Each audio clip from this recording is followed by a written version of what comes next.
Gemini Risings 2024 is a huge emphasis on creative freedom, breaking out of your shell with the kind of art or the kind of expression that you want to put out into the world, as well as definitely removing some bad habits, either addiction-wise or just with your mental health practices. If you're excited to find out what's coming up for you and your rising sign this 2024, which is like crazy to say, I remember doing 2019 yearly forecasts, like what the fuck. Anyway, like, subscribe, and hit the notification bell so you continue to be up to date next year with what the stars have in store for you. Hi, if you're new here, I am Maren. I make videos on astrology. I also put out music, so do stream my songs below.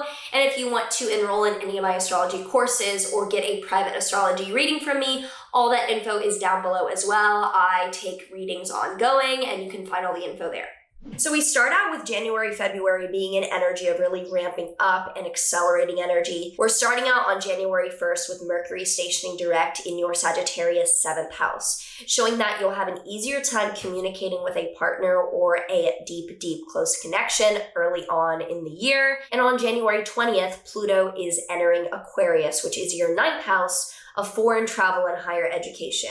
You got a taste of this last year, but this is really firmly setting in the background transformation of either travel or higher education that will be taking place in your life over the next 20 years. Also in January on the 27th, Uranus is stationing direct in your 12th house, showing that you're now ready to make radical changes to improve your mental health and disrupt habits that may not be in your best interest. And then on Valentine's Day on February 14th, Venus and Mars will conjoin Pluto in your Aquarius 9th house, showing a lot of energy and a lot of people and things that you have to do around traveling or education in February near the middle, both good and bad. It's not, particularly one way or the other. Now, March until May shows a serious energy of a wake-up call coming your way, but also some really fun rewards. So from March 3rd to 9th, Venus and Mars will square Uranus between your 9th and 12th houses, showing that the habits that you're breaking and the changes you're making in your mental health area of your life are disrupting your plans towards travel or education as we start out March. And on the 21st, Venus will conjoin Saturn in your 10th house of career,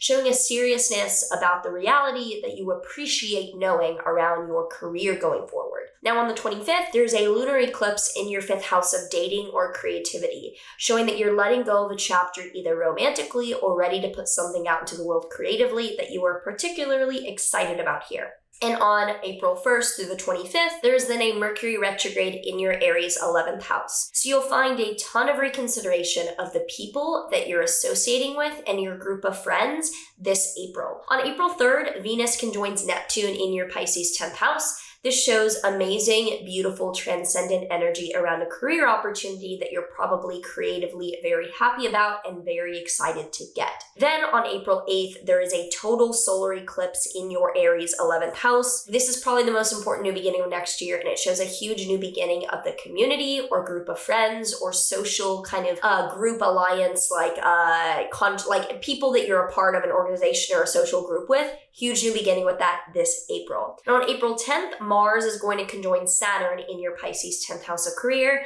This shows a lot of career difficulty around April 10th with a stalemate or your efforts not being recognized. However, on the plus side, on April 20th, Jupiter will conjoin Uranus in your 12th house of mental health, showing a huge amount of growth, of breaking free, and of achieving a sudden improvement with your mental health situation. On April 29th, Mars will conjoin Neptune in your 10th house of career, showing that you have this spiritual warrior energy of wanting to take on something or wanting to fight for a greater cause with your career. And on May 18th through the 20th, Venus will conjoin Uranus and Jupiter in your 12th house, again highlighting amazing opportunities, insights, and breakthroughs with your mental health that feel like you are absolutely breaking free and absolutely overcoming something difficult. Then on May 25th, Jupiter enters your Gemini first house. Now this is amazing because it shows that over the next year, from June until June of next year, you have the planet of abundance, creativity, expansion in your first house of self.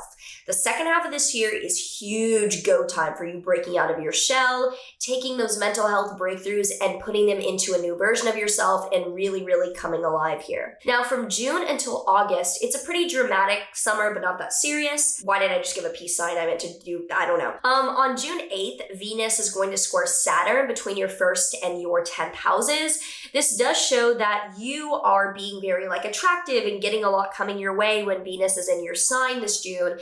but it is at odds with career requiring a more conservative energy. So you might feel like you're trying to be fun and out there and your career is like, be serious. Then from June 29th to November 10th, Saturn is going to be retrograde in your Pisces 10th house, showing that you're going to be taking a step back, reconsidering and reevaluating your career decisions as far as boundaries and expectations from June until November. Then on July 15th, Mars will conjoin Uranus in your 12th house of mental health. I think that you're either going to have a relapse or something challenging pop back up to test you again middle of July, and it's very random and sudden. Could be just a bad dream or really bad mental health for a few days in the middle of July if you don't deal with addictions. Then on August 5th to 28th, there will be a Mercury retrograde in Virgo and Leo, your 4th and 3rd houses. So August will likely be a month where you're reconsidering your home and your commuting daily routine. You're like, I'm moving, I'm changing up my routine. This is going to change this summer. Then on August 19th, Jupiter will square Saturn between your 1st and 10th houses. This background transit that is going exact on August 19th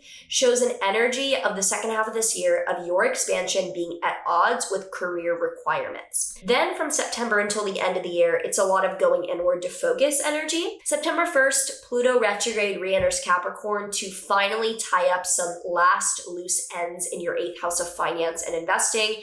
You're finishing things up and just very, tying up the loose ends of the 20-year transformation with finances that you've had. Then on September 17th, there is a lunar eclipse in your 10th house of career in Pisces. This shows September 17th there being a letting go or the beginning of the end of a chapter of your career that you're letting go of. And on October 2nd, there is a solar eclipse in your Libra 5th house. This is a huge new beginning or chapter starting creatively and romantically for you that might have kind of been trailing off from last year. Then on November 3rd, Venus will oppose Jupiter between your 7th and 1st houses. November starting out with an incredible opportunity in a relationship. This looks really nice. It looks like your love life is going extremely well. And on November 19th, Pluto is re-entering your Aquarius 9th house firmly. So you're finally ready to firmly commit to the transformation of philosophy, travel, or education in your life. From November 25th to December 15th, there will be a Mercury retrograde in your 8th house. So you might be reconsidering finance and investing during the holiday season. And from December 6th until February 23rd, 2025, there will be a Mars retrograde in your Leo 3rd house. So we're ending the year and starting 2025, Jesus Christ, that's so far in advance, with you reconsidering the effort you're putting towards content, communication, and writing in your life. Then we end the year on December 24th with a final Jupiter-Saturn square, showing that once again you're expanding and that is at odds with the conservative requirements of your career. So if you already have some thoughts or some feelings around what is coming up for you this year ahead, do let me know in a comment down below. And now let's pull a tarot card to see what other info we have. So the tarot card that we have here for Gemini Risings is Ace of Wands reversed. This shows rethinking where you get your inspiration, your creative kind of catalysts, and rethinking what really fuels your life. So if there's some bad habits of getting your inspiration and excitement from things that are not in your best interest, it shows you really up-leveling from that this year. How are you feeling? What are your thoughts? What are you expecting for this year ahead after hearing all this? Let me know down below. I'm very interested to hear how you feel about this year ahead. I know I have some thoughts, some pros, some cons, and can't wait to see how it plays out. So yeah, looking forward to making videos for you guys in the year to come, and I will see you in the next one, which will be next year. All right, see ya.